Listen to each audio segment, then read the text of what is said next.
बाल मित्रों, आप वाल्मीकि ऋषि को तो जानते ही होंगे। वह एक महान ऋषि थे तथा उन्होंने महाकाव्य रामायण की रचना की थी, अर्थात रामायण लिखी थी। वाल्मीकि ऋषि का नाम रत्नाकर था। रत्नाकर ऋषि बनने से पहले एक बहुत ही क्रूर डाकू था। वह घने जंगलों में छुपकर बैठता था। जंगल से आने जाने वाले राहगीरों को रोककर उनकी धन संपत्ति लूट लेता था और उन्हें मार डालता था, और उस संपत्ति से अपनी पत्नी बच्चों का भरण पोषण करता था। प्रतिदिन शाम को उसकी पत्नी और बच्चे उसकी राह देखते थे और उन्हें पहनने को आभूषण और खाने के लिए मिठाइयाँ और अच्छे अच्छे व्यंजन भी देते थे। उनके आने पर घर के सभी सदस्य उनका प्रेम से स्वागत करते थे। जब लोगों के ध्यान में आया कि यह रास्ता ठीक नहीं है, यहाँ डाकू रहते हैं, तो फिर धीरे धीरे लोग उस मार्ग से जाने से कतराने लगे। वे डरते थे कि कहीं डाकू उन्हें मार ही ना डाले। रत्नाकर को लोग बाल्या डाकू के नाम से भी जानते थे। एक दिन नारद मुनि हाथ में बीड़ा लिए नारायण नारायण का जाप करते हुए जंगल से निकल रहे थे। बाल्या डाकू वहीं जंगल में छिपकर बैठा हुआ था तथा यात्रियों की प्रतीक्षा कर रहा था, जिससे वह उन यात्रियों को लूट सके तथा आज अपने परिवार का भरण पोषण कर पाए। नारद मुनि के शब्द बाल्या के कानों तक पहुँचे। वह उन्हें लूटने के उद्देश्य से उनके सामने पहुँच गया। उसके हाथ में उन्हें मारने के लिए तलवार थी। उसने नारद मुनि को लूटने के लिए रोका और कहा, तुम्हारे पास जो भी है वह मुझे दे दो, तभी तुम आगे जा सकोगे। नारद मुनि ने उसे देखा और शांति से हंसते हुए कहा, यह देखो, मेरे हाथ में वीणा और मुख में हरि नाम के अलावा मेरे पास कुछ भी नहीं है। इस पर बाल्या डाकू ने अपने हाथ की तलवार उठाई और कहा कि जो है वह सब दे दो, नहीं तुम्हारी गर्दन उड़ा दूंगा। इस पर थोड़ा सा गुस्सा ना कर नारद मुनि ने कहा, अरे मेरी गर्दन खुशी खुशी से उड़ाओ, परंतु उसके पूर्व मेरे एक प्रश्न का उत्तर तो दे दो। नारद मुनि का शांत आनंदी मुख देखकर बाल्या डाकू भी थोड़ा विचलित हो गया और बोला, ठीक है, पूछो। इस पर नारद मुनि ने उससे कहा कि यह जो तुम लूटपाट करते हो, इसके कारण तुम्हें बहुत पाप लगेगा। उस पाप के कारण तुम्हें बहुत दुख भोगने पड़ेंगे, तो तुम यह सब क्यों करते हो? उस पर रत्नाकर यानी बाल्या ने उत्तर दिया कि मैं यह सब अपनी पत्नी और बच्चों के पेट भरने के लिए कर रहा हूँ। इस पर नारद मुनि ने कहा, जिनके लिए तुम यह पाप कर रहे हो वह तुम्हारी पत्नी और बच्चे क्या तुम्हारे इस पाप का आधा फल भोगने को तैयार हैं?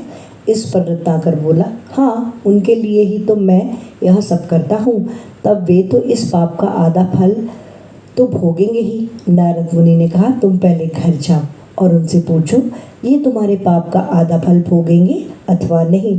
यह सुनकर रत्नाकर बाल्या ने थोड़ा विचार किया और कहा, जब तक मैं घर से इस प्रश्न का उत्तर नहीं ले आता तब तक तुम यहीं रहना और कहीं भागने की कोशिश ना करना। वह अपने घर की ओर चल दिया।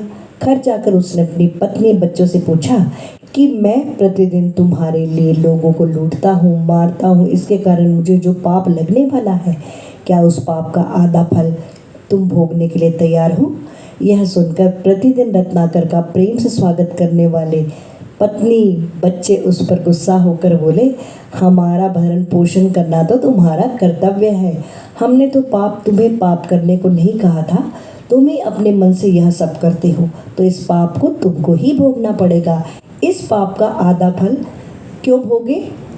यह सुनकर रत्नाकर निराश हो गया। जिनके लिए मैंने इतने पाप किए वे ही मेरे पाप में सहभागी होने को तैयार नहीं है।